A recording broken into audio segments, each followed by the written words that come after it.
Ladies and gentlemen, welcome back to the Hard 100, a video series documenting the culling of my collection from what it is to what it's going to be. I don't know what that hand's doing. I'm just going to leave it there for a second. We talked about a game a few weeks ago called Werewolf, and I talked about how I didn't particularly care for it because I felt like it complicated a very simple premise.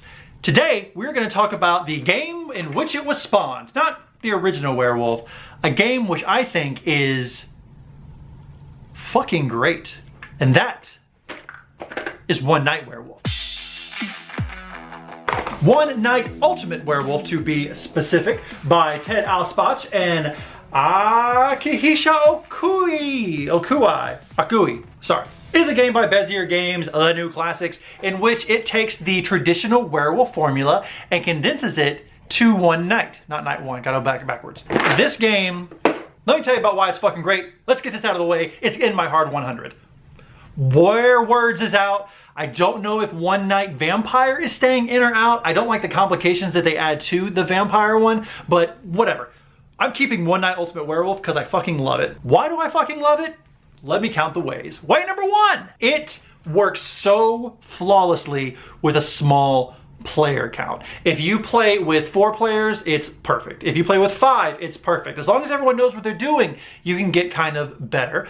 I really like the smaller player count, the 4-player count, because if everyone understands the roles, you can deduct and really figure out who the werewolf is. Number 2, this game, like Werewolf, has an app, and Eric Summerer does his business, and it is great. I know the problem with Werewolf proper is that you have to memorize all the roles in the order that they go in. This game does it for you. At the beginning of the round, everyone will get a role. There's 3 extra roles added on top of the number of players that go in the middle. So there are multiple roles at play. So there could be a chance that you have 2 werewolves around the table, or no werewolves around the table, or 1 werewolf around the table. And the app will tell who to wake up, when to wake up. And what's also really nice, so no one forgets what roles are in play, there's tokens on the board along with the numbers in which they wake up, which is very, very important when people start switching around tiles and acting a damn fool. So the way that it works is you have a village team and you have a werewolf team. If you're on the village team, all you have to do is kill a werewolf. It's as simple as that. If you're the werewolf team, you have to not die. It's as simple as that. Sometimes the logic is so sound at the table that the werewolf has no other option only than to go, Most of the time you know exactly who the werewolf is, but a lot of times you don't as well. It's so good. There are a handful of roles in the game. Things like the minion who knows who the werewolves are, but the werewolves don't know who he is. The seer who gets to look at someone else's role, or 2 in the middle. Both are equally powerful. The werewolf who knows who the other werewolves are, and what the werewolf can also do if there is only 1 werewolf is take a peek at the inside. That gives them something to lie about in the future if he's like, oh, I was the drunk.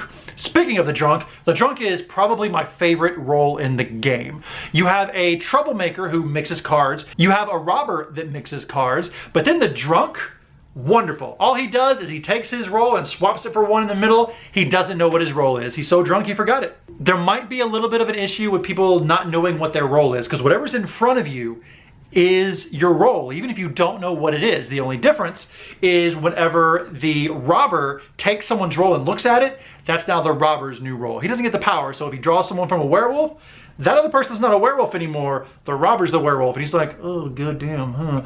Also, unlike werewolves, if the werewolf can figure out who the seer is and kill them, it doesn't matter. The only one who has that little one-shot trick pony is the hunter. If the hunter gets accused and dies, he can point at someone to kill them as the werewolf immediately. And the tanner also hates himself. There's also masons for larger player counts. The table talk that happens is amazing, but the problem is you are going to need 1 person, as I'm sure you will always have, who has played this game before with new groups, because you're going to need someone to kind of lead the conversation in the beginning, and it's just great. I can't imagine a game group coming up where I don't want to play this game.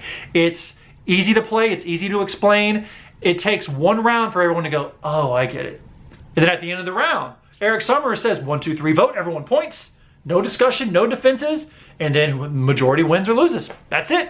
And then everyone ha, and they play again. Real Werewolf is for huge numbers of players, and if you get eliminated, and if you're the first person to be eliminated when everyone falls asleep and wakes up, well, have fun watching everyone for the next 3 or 4 hours. But this one, games are very, very quick. They're very short. They're fun housekeeping. 3 to 10 players. I have played it with as little as 4 and as many as like 9 or 10. It can be very chaotic at 9 and 10 to the point where you're asking yourself, why am I even playing this version of the game? Why am I playing either regular Werewolf or some other large player count kind of game? But I played it with 4 and I played it with 5, and that right there, it tickles it perfectly. 10 minutes. 10 minutes is you giving out all the roles, having the discussion and picking, very, very fast. Ages 8 and up, maybe for complexity mental-wise, it's so good.